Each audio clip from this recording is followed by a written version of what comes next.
Mark had been buried 3 feet down, and missing from him was his legs, his fingers, his brains, his balls, and his penis. CSL TV. And I just hope you guys are having a beautiful, blessed day. Now, if you're new to the channel, this is just a review, a reaction, as well as an informational channel. Hopefully, the informational part helped you and someone out, and we're just gonna watch some videos and talk about them.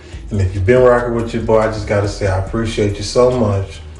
You could be watching these videos somewhere else and you decide to watch them and rock with me, CSL TV.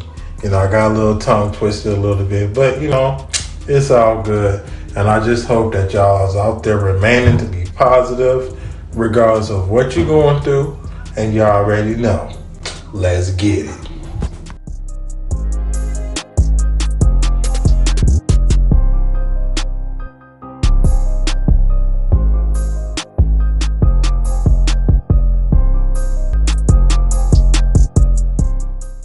Mark had been buried 3 feet down, and missing from him was his legs, his fingers, his brains, his balls, and his penis. In 1980, oh man, that's very disturbing. But as you see, we're about to get into some content from that guy, that chapter. And if you haven't already, subscribe to the channel. It'll help me out. Like, comment. Hope you guys are having a beautiful day. Let's get it. In 1989, Mark Kilroy was 21 years of age. A handsome, serious kid, serious but exciting and always up for a challenge and something new.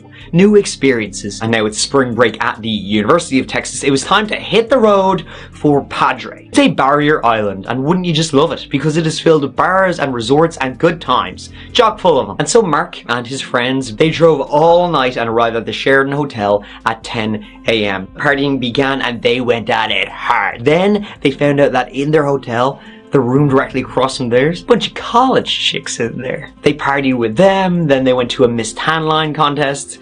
Little did any of them know that back in Matamoros, a guy named El Padrino was looking for someone exactly like them. They would be offered to El Egua, who's their god, the dark god they were praying to. They would. Alright, I never heard of no type of religion like this where somebody praise Agua, whatever my man just said, or got some weird shit going on. This don't look holy to me, so hopefully he get into some details about it. If not, we just gonna watch the video. Find their victims, and they would force them violently to lie down on an altar, and then they would be flayed, they would be skinned, they would be scalped, they would be dismembered, all while alive, before their hearts would be ripped out. On March 13th, it was to Brownsville, but the mood was kind of like meh. They wanted to rage harder, and so they went across the border to Matamoros. Bill just happened at one point to turn towards Mark, and he saw Mark talking to a Mexican fella. He didn't really hear anything he was saying, but he saw him turned away, and when he looked back, Mark was gone. Mark, he had been shoved into a truck, and he'd been driven away. Mark's friends, when they realized he was gone, they searched Matamoros till dawn. It was then they went to the South Padre Island Police Department and they reported Mark Kilroy missing. Soon, Mark's parents were down in Brownsville and Matamoros handing out flyers, asking in every establishment if they had seen him, if they knew anything. There was a task force set up specially for Mark, 10 people working full-time on this. The investigators were giving everything they had to solve this case, but no cracks, no nothing. No matter how much media attention it got, how often Jim and Helen walked the streets with flyers, offering $15,000 for information, it was leading nowhere. Then, on a regular Sunday afternoon, the break in the case came, in kind of a weird way.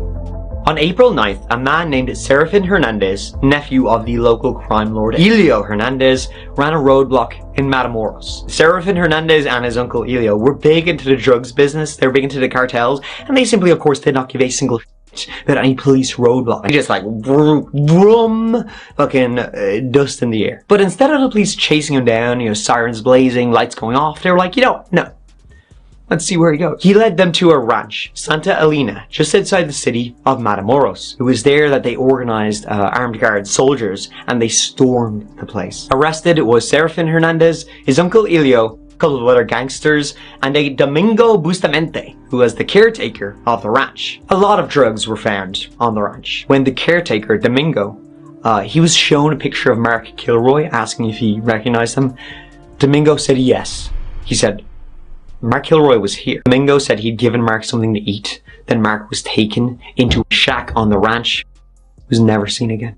Inside that shack, the smell of decaying flesh was overwhelming. And they saw this. That's called a nganga.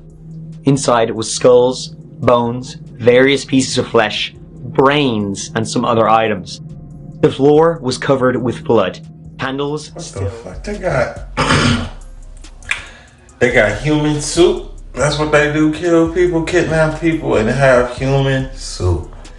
Now, this is some crazy religious shit. I ain't never heard nothing like this before.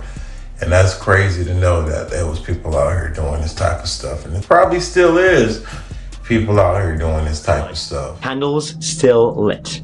Around the room lay machetes, hammers, a large oil drum that had been used to boil people. It was a slaughterhouse. And on that ranch, 15 mutilated bodies would be found, including Mark Kilroy's. Mark had been buried 3 feet down, and missing from him was his legs, his fingers, his brains, his balls, and his penis. He was tortured and he was sodomized for hours, they said, before El Padrino brought him outside, knelt him down, and with a machete shot him at the back of the neck. The police were asking, who the hell is this El Padrino and where is he? His name was Adolfo Costanzo, and he was literally the devil. He dabbled in... So this is the weird motherfucker that worshiped the devil. This lunatic right here worshiped the fucking devil, doing this to several people, several bodies.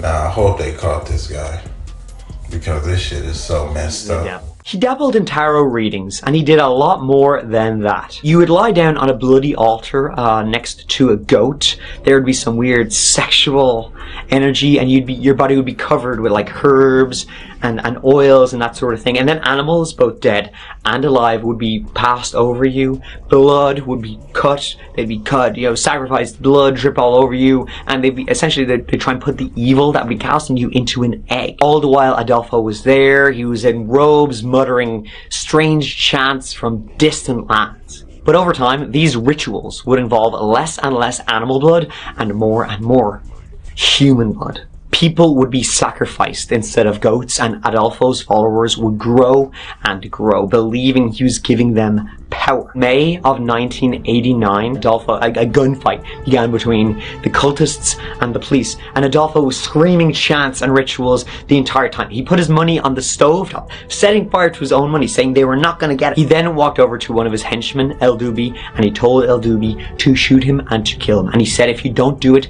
things will go bad for you in hell if you do not obey. He obeyed, and Adolfo was shot dead. Everybody else kind of gave up then, now that their great leader was dead. The ranch, well, after 15 bodies were found, they brought in a curandero, which is like a native healer, a native shaman, to kind of exercise and purify the place. He did so, and then they burnt it to the ground. They did not look for any more bodies, which they would have found. And so, ends the story of Mark Kilroy, of Adolfo Costanzo. But until the next one, please look after each other, and please look after yourselves, and I'll look after my voice.